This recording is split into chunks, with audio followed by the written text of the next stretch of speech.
ঢাকা ১৭ আসনে বৈধ হচ্ছে বিএনপির ভারপ্রাপ্ত চেয়ারম্যান তারেক রহমানের মনোনয়নপত্র। এ বিষয়ে বিস্তারিত জানাতে বিভাগীয় কমিশনারের কার্যালয় থেকে সরাসরি যুক্ত হচ্ছেন সহকর্মী মাহফুজা মুসলিহি। মুসলিহি, আমরা তো জানাচ্ছিলাম যে তারেক রহমানের মনোনয়ন বৈধ ঘোষণা করা হয়েছে এবং ২৩৮টির মধ্যে এ পর্যন্ত কতগুলো বৈধ বা বাতিল ঘোষণা করা হয়েছে, বিস্তারিত জানাবেন।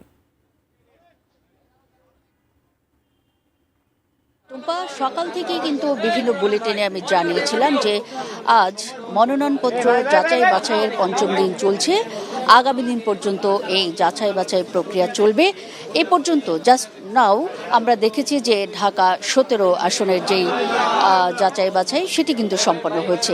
১৭ আসনে বিএনপির ভারপ্রাপ্ত চেয়ারম্যান তারেক রহমানের যেই মনোনয়নপত্র সেটি কিন্তু বৈধ ঘোষণা করা হয়েছে এবং তার প্রতিদ্বন্দ্বী যে রয়েছেন বিশেষ করে জামাত প্রার্থী তার কিন্তু মনোনয়নপত্র বৈধ ঘোষণা হয়েছে আমরা জেনেছি। এবং সকাল থেকেই বিএনপি, এনসিপি এবং জামাত প্রার্থী যারা এসেছেন তাদের অনেকেরই মনোনয়নপত্র বৈধ হয়েছে। কারো কারো তথ্য জটিলতার কারণে অবৈধ বা বাতিল বলে গণ্য হয়েছে। তবে যাদের বাতিল বলে গণ্য হয়েছে তারা কিন্তু আপিল করবেন বলেও জানিয়েছেন কিছুক্ষণ আগে সাংবাদিকদের প্রতিক্রিয়ায়।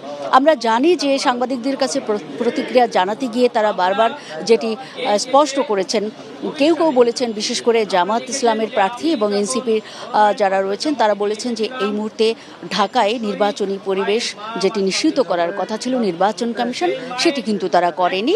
এক্ষেত্রে তারা ব্যর্থ হয়েছে বলে তাদের পদত্যাগ দাবিও করেছেন এনসিপির নাসিরউদ্দিন পাটোয়ারি।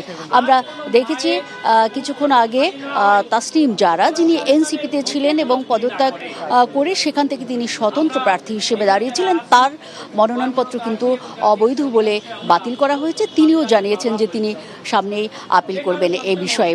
আর অনেকেই যারা বিশেষ করে মনোনয়নপত্র যাদের বৈধ হিসেবে গণ্য হয়েছে তারা বেশ কিছু প্রতিশ্রুতি দিয়েছেন এবং তারা বারবার বলেছেন যে আসলে ব্যক্তিগত কিংবা দলীয় কারণে তারা দাঁড়াচ্ছেন না। তারা কিন্তু এই মুহূর্তে বিশেষ পরিস্থিতিতে বাংলাদেশের জনগণের যে অধিকার, ন্যায্য অধিকার, সেটি প্রতিষ্ঠার লক্ষ্যে তারা বেশ অনুভব করছেন একটি তাগিদ এবং সেখান থেকেই তারা নির্বাচনে দাঁড়িয়েছেন এবং বাংলাদেশের গণতন্ত্র পুনরুদ্ধারের লক্ষ্যে তারা তাদের যেই অঙ্গীকার সেটি তারা বাস্তবায়ন করবেন এমন প্রতিশ্রুতি দিয়েছেন সাংবাদিকদের সামনে তাদের প্রতিক্রিয়া জানাতে গিয়ে।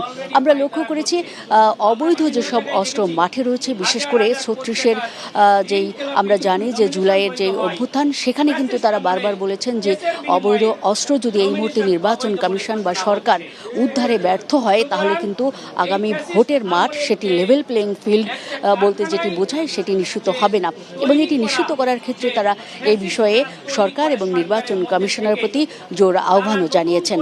জি টুম্পা, এই ছিল আমার কাছে মনোনয়নপত্র যাচাই বাছাই নিয়ে ঢাকা বিভাগীয় কমিশনারের কার্যালয় থেকে সবশেষ পরিস্থিতির খবর।